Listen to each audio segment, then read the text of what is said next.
السلام عليكم، مرحبا بكم معايا في فيديو جديد. كنتمنى هذا الفيديو يلقاكم في احسن الظروف وبصحه جيده ان شاء الله. ومن ضمن سلسله المملحات لشهر رمضان بغيت نقدم لكم واحد المملحه لي شوسون كتجي رائعه وبمقادير بسيطه.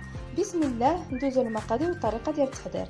عندي هنايا 400 غرام ديال الفرينه تكون من النوعيه الممتازه، وعندي هنايا واحد 2 معالق كبار ديال الزبده بحراره المطبخ، وعندي هنايا نقرب لكم باش تشوفوا ملعقه صغيره د الملحه، ملعقه صغيره ديال سميده، وملعقه صغيره ديال خميره الخبز. وعندي هنايا الحليب لجمع الخليط. غادي نمشيو ندوزو للمقادير ديال الحشو. ندوزو للمقادير ديال الحشو اللي ساهلين وبساط. عندي هنايا اول حاجه بصله بيضاء قطعتها قطع صغيره، وعندي هنايا واحد الكميه ديال الزيتون قطع صغيره، عندي هنا واحد شويه ديال الزعتر، وعندي هنايا الفرماج. هذه الكميه ديال الفرماج اللي غادي نوضع في الحشو. عندي هنايا للتزيين خليت شويه ديال الفرماج، وكذلك غادي نزين بالزعتر. وعندي هنايا واحد 2 ديال قابصات ديال الثوم وزيت العود باش غادي نوضعها في البصله ديالي هي والملحه والابزار. يعني مقادير بساطين. ندوزو للطريقه ديال التحضير. اول حاجه كنبدي بها هي كنوضع البصله ديالي وواحد راس معلقه د الهريسه، واحد راس معلقه ديال الابزار، يعني انا عندي الابزار مجهد، وعندي واحد 3 معالق كبار ديال زيت العود، وغادي نوضع واحد شويه ديال المليحه. منكثرش الملحه لان الفرماج غنوضعوه مالح والزيتون مالح والثوم مالح. صافي غادي نبقى نقلب هاد، يعني غادي نشحر هاد البصيله ديالي، نشحرها مزيان حتى يعني تطلق ليا. صافي وديك الساعات غادي نوضع عليها الثوم والزعتر، وغادي نوضع عليها الفرماج ديالي، وها هي الحشو ساهله وواجده. بالنسبه للعجين ديالي اول حاجه غادي ندير هي غادي نوضع واحد الكميه، صافي واحد 4 كاس فوق الخميره والسنيده، ونخليوها حتى تتفاعل لينا مزيان. وعاد غادي نوضعها ان شاء الله في الخليط ديال العجين ديال لي شوسون. غنخليها واحد شويه حتى تتفاعل لي مزيان، وغادي نرجع معكم. بالنسبه للبصيله ديالي انا خليتها تشحر لي، من الاحسن انكم ديروا البصله البيضاء. صافي انا خليتها تشحر ليا مزيان. صافي وفي الاخر ملي تشحر ليا غادي نوضع عليها الزعتر والفرماج والثوم ونخليها تدفى ليا. وعاد ان شاء الله نمشي باش نجمع العجين ديالي ان شاء الله ديال لي شونسون. صافي هانتوما كي كتشاهدوا البصله فاش شحرات ليا، وضعت واحد شويه ديال الزعتر وديك 2 طاسات ديال الثوم، وغادي نوضع الفرماج، وغادي نوضع ديك الكميه ديال الزيتون. صافي وغادي نخلط المكونات مع بعضياتها. صافي وغادي نمشي دابا باش غادي ان شاء الله نوجد العجين ديالي ديال لي شوسون. صافي غادي ندوز ان شاء الله باش غادي نخلط العجين ديالي. وضعت هنايا الفرينه وشويه د الملحه، وصافي وغادي نوضع عليها الخميره اللي خليتها حتى تفاعلات مع سنيده. بسم الله. وبالنسبه للحليب غادي هو اللي غادي نجمع ان شاء الله الخليط ديالي. نخلط بقاتي واحد شويه بزاف، زدت عليه واحد شويه ديال الحليب ماشي مشكل. صافي دابا بسم الله غادي نوضع واحد الكميه ديال الحليب، وغادي نبقى ان شاء الله نجمع بسم الله الخليط ديالي. صافي والزبده غادي ان شاء الله ملي نجمع الخليط ديالي او العجين حتى الاخر غادي عاد نوضع عليها الزبده.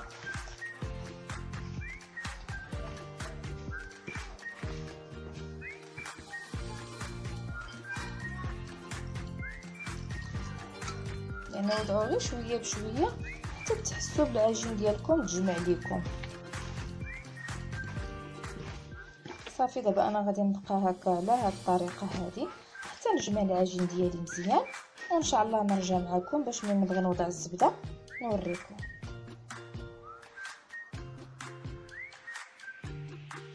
صافي هي من بعد ما جمعت العجينه ديالي دابا غادي نوضع ديك الزبده. درت لها بحال هكا، قطعتها طريفات صغيرين بحال هكا. غادي نحاول هاد الزبده هذه ندخلها في هاد العجين ديالي. صافي دخلوها مزيان، ما تحتاجوش انكم تدلكوها، يعني غير تحاولوا تدخلوا هاد الزبيده هذه في العجينه ديالكم وصافي.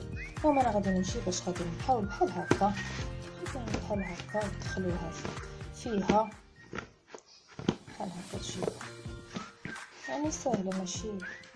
صافي انا غنبقى هكا على هاد الطريقه هذه او هاد الوضعيه حتى ندخل الزبده ديالي في العجين ونرجع لكم. صافي انا منين دخلت الزبده ديالي في العجين حاولوا ديروا لها غير بحال هكا باش تدخل لكم ديك الزبده في العجين، ما تدلكوها ما حتى شي حاجه. صراحه انا هاد العجين مجرباها وصادقه ليا وبغيت حتى نتوما نشاركها معكم.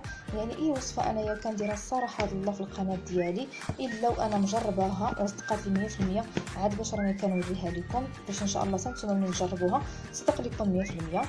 دابا صافي انايا جمعتها، غادي نوضعها في واحد البلاستيكه باش غادي نخليها ترتاح واحد 15 دقيقه، وديك الساعات ملي غادي نبغي نطلقها غادي نرجع لكم. صافي بالنسبه للعجين ديالي انا خليتها ارتاحت ليا.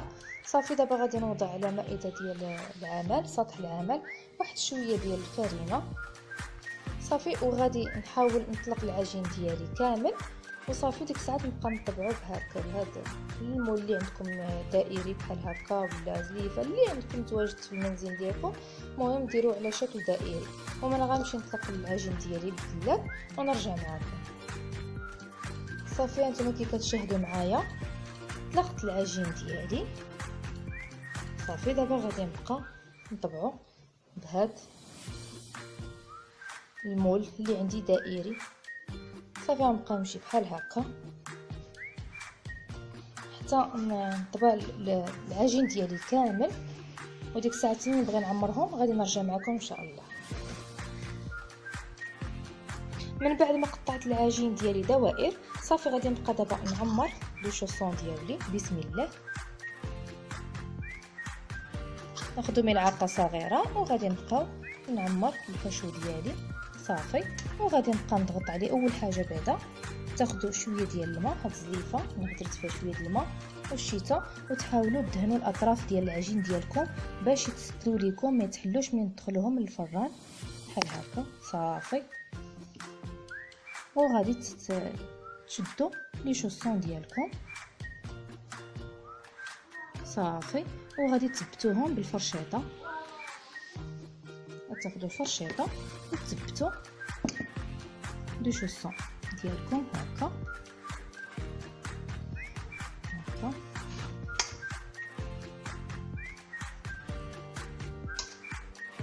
غير بشويه معاهم. صافي صافي دابا غادي نبدا نحطهم في اللاطه ديال الفرن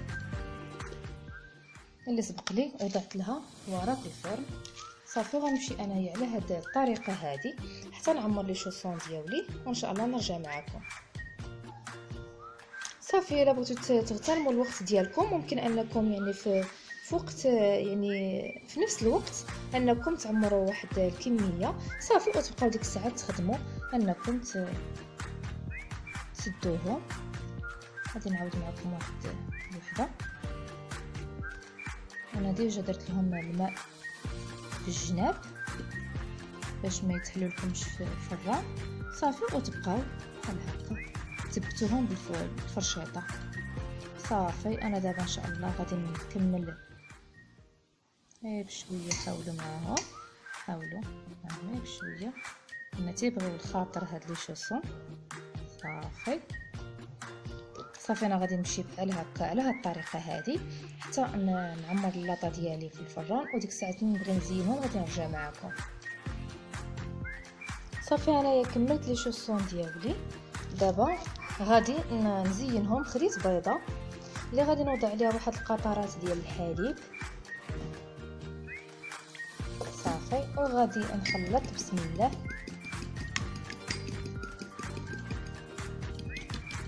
نخلطهم مزيان. وغادي نبقى ندهن بهم لي شوسون ديالي. كيجيو صراحه مذهبين بهذا الخليط هذا ديال البيض والحليب. اللي ما عندوش حليب يدير قطرات ديال الخل. صافي نخلطهم مزيان. وبالنسبه للتزيين غادي نزين انايا بفرماج واحد شويه ديال الزعتر. يلا دابا بسم الله غادي ندهن. ناخذ الشيته ديالي وغادي نحاول ندهنهم غير بشويه. صافي نحاول ندهن كاع الجوانب يعني باش كيجيو محمرين من جميع الجوانب. ندهن لبط فيهم كاملين. صافي الجوانب كاملين. صافي غنبقى انا مستمره بحال هكا حتى ندهن لي شوسون ديالي كاملين. صافي غادي ناخذ الفرماج وغادي نوضع بحال هكا واحد شويه. وناخذ عاوتاني شويه ديال الزعتر ونوضع عاوتاني واحد شويه. صافي المهم انا غادي نمشي ان شاء الله على هاد الطريقه هذه حتى نكمل لي شوسون ديالي. وصافي ديك الساعه غادي ندخلهم للفران على نار متوسطه حتى يعني يوليو ليا مذهبين. وان شاء الله غادي نوريكم الشكل النهائي ديال لي شوسون ديالي. هذا هو الشكل النهائي ديال لي شوسون. كيجيو رائعين ولذاذ وكيتواتوا مع مائده الافطار ديالنا في شهر رمضان. كنتمنى ان شاء الله ينال الاعجاب ديالكم لي شوسون اللي صاوبت. ولا عجبكم الفيديو ديالي ما تنساوش تضغطوا على زر الاعجاب والاشتراك في القناه باش توصلوا بكل جديد. الى فيديو اخر ان شاء الله. الى اللقاء.